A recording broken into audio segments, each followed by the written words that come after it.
করে কি এখানে এই যে হিস্ট্রি আছে, ঠিক আছে, এখান থেকেও করা যায়, এখান থেকেও করা যায়।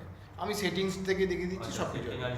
হ্যাঁ, এই সেটিংসে এখানে ক্লিক করতে হবে, নিয়ে এখানে সার্চ মারতে হবে হচ্ছে হিস্ট্রি, ঠিক আছে।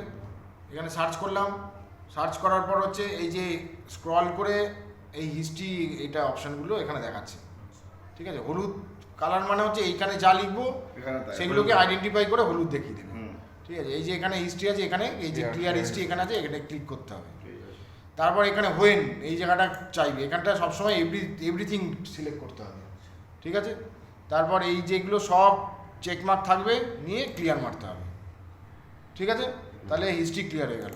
তারপর কি করতে হবে, কুকি এখানে আবার লিখলাম, ঠিক আছে। নিয়ে এই যে cookies and side data scroll করে নিচে এলাম, নিয়ে এখানে ক্লিয়ার ডেটা আছে, এখানে ক্লিক করব। এই যে এইগুলো চেকমার্কটা এভরিথিং সিলেক্ট করতে হবে। তারপর এখানে এই চেকমার্ক যেখানে যেখানে এই নম্বরটা আছে বুঝতে হবে যে কুকিজ ডেটা আছে, সেটাকে চেকমার্ক থাকতেই হবে। এই যে এরমভাবে চেকমার্ক করতে হয়, নিয়ে ক্লিয়ার, ঠিক আছে। তাহলে হিস্ট্রি কুইজ আমার ডিলিট হয়ে গেল। তারপর আমাকে কি করতে হবে, টেম্প পিপেজ, এই যে এখানে সার্চ, এখানে ক্লিক করতে হবে।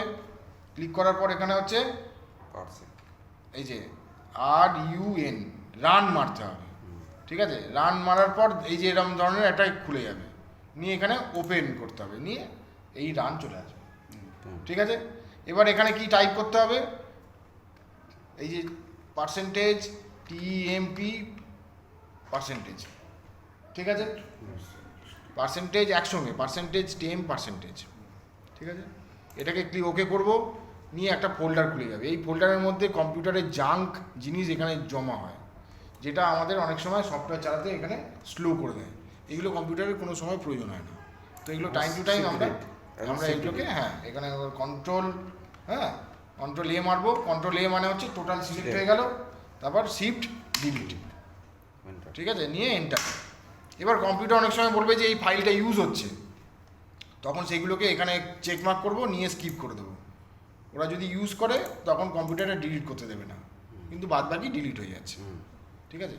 এই কাজটা করার সময় আগে মনে রাখতে হবে যে আমার যত এইগুলো খোলা আছে, এগুলোকে উইন্ডো খোলা আছে, সব উইন্ডো কিন্তু ক্লোজ করে রাখতে হবে।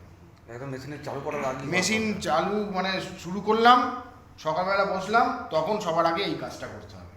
কোনো এই ব্রাউজার খোলা রাখা চলবে না, কোনো ফাইল খোলা চলবে না, সব আগে এটা করতে হবে, ঠিক আছে। যেহেতু ব্রাউজার খোলা আছে, এই সব ফাইলগুলো আছে, তাই জন্য সিস্টেম কিন্তু ম্যাক্সিমাম ডিলিট করতে দিল না, কারণ এইগুলো চলতে এইগুলো কিছু সাপোর্টিং এগুলো প্রয়োজন হয়, ঠিক আছে। এটা হচ্ছে টেম গেল। নেক্সট হচ্ছে আমার আরেকটা কাজ হচ্ছে প্রিপেজ, এই ফোল্ডারেরও আমার ডিলিট করতে হবে। একই ব্যাপার, রান মারবো, নিয়ে ওপেন করব, নিয়ে এখানে PREAPTCH এখানে টাইপ করব, ঠিক আছে, ঠিক আছে, ওকে মারবো, খুলে গেল। এই ফোল্ডারের মধ্যেও জাঙ্ক জমা হয়, এগুলো সব ডিলিট করা যায়, ঠিক আছে। কন্ট্রোল A সিলেক্ট, ঠিক আছে, শিফট ডিলিট, ঠিক আছে। 304খানা আইটেম এখানে ডিলিট হয়ে যাবে, ডিলিট হয়ে গেল, ঠিক আছে। Memory clear. তাহলে এগুলো হচ্ছে মেমোরি ক্লিয়ার। কম্পিউটারের দু রকম মেমোরি আছে, একটা হচ্ছে র্যাম, আমরা মোবাইল ফোন যেরকম মোবাইল ফোনের র্যাম যত ভালো হয় তত নিই, সেরকম এইগুলো হচ্ছে ওই র্যামের মধ্যে জমা হয় এই কম্পিউটারে। তাহলে ওই মেমোরিটা আমাদের ক্লিয়ার হয়ে গেল, ঠিক আছে। তো এবার আমরা ধন্বন্তরী স্টার্ট করব। ধন্বন্তরী আমাদের প্ল্যাটফর্ম,